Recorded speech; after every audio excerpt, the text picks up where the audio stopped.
Summer జ్ఞాపకాలు మేమిద్దరం మాట్లాడుకుంటున్నాం. నేను 80s లో పుట్టా, చైతు 90s లో పుట్టాడనమాట. But 80s 90s kids enjoy చేసినట్టు, సమ్మర్ని అనుభవించినట్టు ఇప్పుడు అసలు పిల్లలకి తెలియదు. అప్పుడు సమ్మర్ హాలిడేస్ రాగానే మొత్తం అమ్మ బ్యాగులన్నీ సర్ది బస్ స్టాప్ లో కూర్చొని, కానీ ఆ ఫీల్ వేరే ఉండేది కదా. మనం ఎప్పుడెప్పుడు మన ఊరు వెళ్ళిపోతాం, బస్సు ఎప్పుడు వస్తుందా, అమ్మమ్మ దగ్గరికి నాన్నమ్మ దగ్గరికి వెళ్ళేవాళ్ళం. 2-3 సిబ్లింగ్స్ ఉంటే విండో సీట్ కోసం కొట్టుకుని ఊరు వెళ్ళే వాళ్ళం. అమ్మమ్మ నానమ్మ చెప్పే కబుర్లు, పెట్టే మామిడికాయ పచ్చడి, లాస్ట్ లో కలిపి పెట్టే ముద్దలు, అవి సూపర్.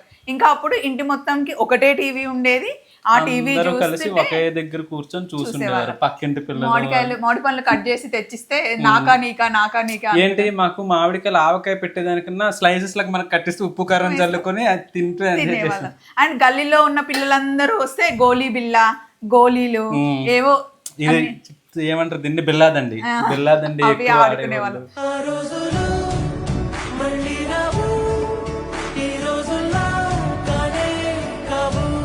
మేము ఎక్కువ ఏమాడేది తెలుసా, బూమ్ బూమ్ షకలక. అది భలే ఉంటది, మీరు ఎవరన్నా ట్రై చేయండి. మనం క్యాండిల్ ఉంటుందా, క్యాండిల్ మైనము చిన్న ఏదైనా స్టీల్ కప్లో, సోడా కప్పులో కానీ ఇందులో వేసి కింద అదే క్యాండిల్తో ఫ్లేమ్ వెలిగించి ఇటు కొన్ని సపోర్ట్ ఇవ్వాలి దానికి పొయ్యిలాగా. బాగా కరిగి ఈ కింద ఫ్లేమ్ ఏమో దానికి అంటుకుంటుంది.